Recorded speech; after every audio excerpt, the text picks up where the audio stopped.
আসসালামু আলাইকুম রহমতুল্লাহ বারাকাতুহ। কি অবস্থা? সবাই কেমন আছেন? আশা করি সবাই ভালো আছেন। আর আপনারা, আমিও ভালো আছি। আমি আছি আপনাদের সাথে জাকারিয়া রিয়াদ, সৌদি আরব দাম্মাম থেকে। আপনারা যে যেখান থেকে ভিডিওটা দেখেন, নিশ্চয়ই ভিডিওটা শেয়ার করবেন। আমার ফেসবুক পেজটা ফলো দিয়ে পাশে থাকবেন। আমার একটা ইউটিউব চ্যানেল আছে জাকারিয়া রিয়াদ, ইউটিউব চ্যানেলটা সাবস্ক্রাইব করে দিবেন। আমি আজকে যে বিষয়ে কথা বলতে চাচ্ছিলাম, যে মাঝে মাঝে আমাদের খুব কাছের এবং দূরের পাড়া প্রতিবেশী, তারা হয়তো মনে করেন যে কোনো একটা বিষয় ঘটনা ঘটেছে আপনার সাথে, কিন্তু মাথা ব্যথা তাদের। তো একটা জিনিস, এই জিনিসটা আমরা প্রত্যেকে বিশ্বাস করতে হবে যে আমার ঘটনা, আমি 40 জনে আসবো, আমার ভালো হবে, আমার মন্দ হবে, এটাই স্বাভাবিক। কিন্তু পাশের বাসা কিংবা পাশের বাড়ির কিংবা সমাজের ব্যক্তি আমাকে নিয়ে কি করছে না করছে, সেটা ওদের মাথা ব্যথা, বাট আমার মাথা ব্যথা হওয়ার কোনো কারণ নাই। কারণ আপনি চিন্তা করবেন যে আপনি যদি এক্সট্রা একটা চাপ আপনি মাথায় আনেন, তাহলে সেটা নিশ্চয় আপনার জন্য আবার একটা প্রেশার হবে। আর আপনি আপনার যে গতিতে এগিয়ে যেতে চাচ্ছেন, সেই গতিতে যদি এগিয়ে যান, তাহলে আপনি সফল হবেন।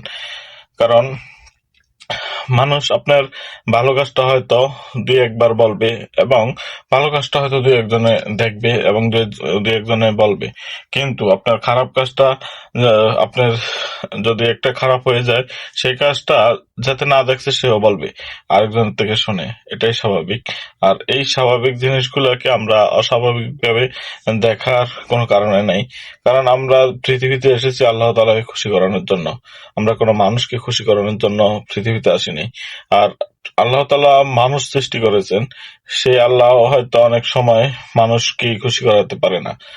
কারণ মানুষ আল্লাহ তাআলার প্রতি শুকরিয়া আদায় করতে পারে না। কারণ তারা চাচ্ছে যে সবকিছুর একটা অ্যাকশন থাকুক, সবকিছুর একটা সাথে সাথে একটা ফল থাকুক।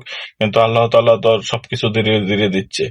এবং যে আল্লাহ তাআলা বলছে যে যে শুকরিয়াকারীকে আমি যে কোনো টাইমে তার চাওয়াগুলো আমি পূরণ করে দিতে চাই। কিন্তু আমরা তো আল্লাহ তাআলার নিকট শুকরিয়া আদায় করতে চাই না। আমরা এমন শুকরিয়া আদায় করতে চাই যে, উম, মনে করেন আল্লাহ তাআলার নিকট আমি চাচ্ছি যে এখন আমি যেন এত কোটি টাকার মালিক হয়ে যাই। কিন্তু এটা তো স্বাভাবিক কথা না। নিশ্চয় আমি এই চাওয়ার পিছনে পরিশ্রম করতে হবে, আমার ইচ্ছা আকাঙ্ক্ষা থাকতে হবে। আমার কষ্ট ফল আল্লাহ তাআলা আমাকে কোনো না কোনো একদিন দিবে, এটাই স্বাভাবিক। আর আল্লাহ তাআলাকে সন্তুষ্ট করার লক্ষ্যে আমরা বেঁচে থাকতে চাই। ওই যে পাশের বাসার কাউকে সন্তুষ্ট করাবো কিংবা সমাজের কাউকে সন্তুষ্ট করাবো, সেটার জন্য বাঁচতে চাই না। কারণ সমাজের কেউ আপনার ভালোটা দেখবে না, ঠিক আছে? আর সমাজের কেউ আপনার ভালোটা মনে রাখবে না, কিন্তু আল্লাহ তাআলা আপনার ভালোটা মনে রাখবে কাল হাসরের মাঠে। আপনার এই ভালোটার কারণেই, এই ভালো জিনিসটা আপনার লেখা আছে আল্লাহ তাআলার কাছে, এই ভালো জিনিসটাকে উল্লেখ করে আপনার খারাপ জিনিসগুলোকে আল্লাহ তাআলা মাফ করে দিতে চায়। তো যে যেখান থেকে ভিডিওটা দেখছেন, নিশ্চয়ই শেয়ার করবেন।